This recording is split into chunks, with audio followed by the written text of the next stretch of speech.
Hi folks. Paul asked me a while back, which of my own paintings have I got hanging on my wall? And the simple answer is none. The reason being, the sort of paintings that I would like hanging on my wall is the sort of work that I personally wouldn't have a clue where to start. Something that's completely different, new, original. I think the reality is I don't even know what that actually looks like.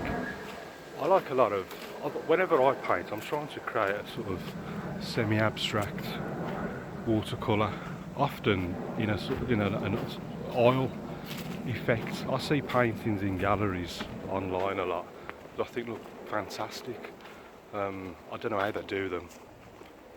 I think the truth is I don't even, until I actually see it, I don't even know what I'm looking for. The closest gallery to us is in Warsaw Centre, and a couple of years ago I had a look round there. I think a lot of it's sort of contemporary. There's a few old pieces, but I think the noticeable thing that I found was how few paintings I actually liked. I don't even know what I do like, to be honest with you.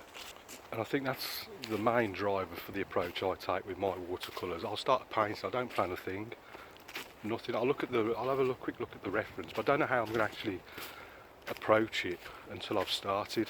That's why I always start by wetting the paper.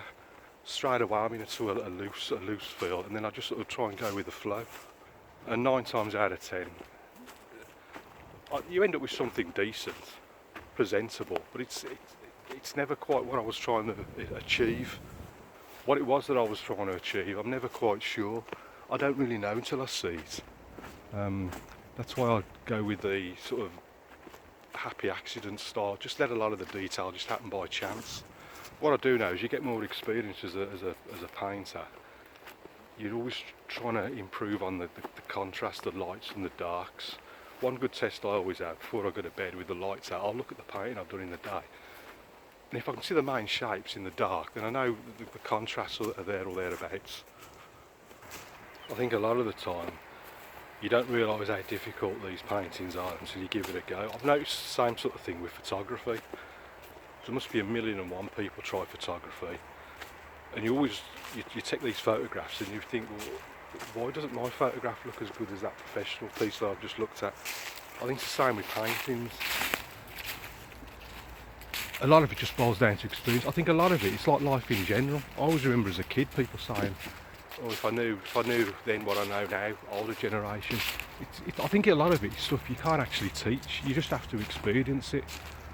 And it's through your own experiences and applying yourself to do these creative tasks.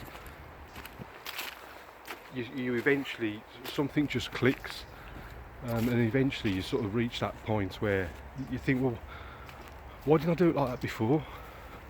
As I say, a lot of it can't be taught. You just have to practice and experience the highs and the lows at the easel until eventually you find your own path. And then then once you're on that course, you can then explore that path and see where it takes you. I don't think I've found that path yet, and for that reason, that's why I haven't hung any of my own paintings on the wall.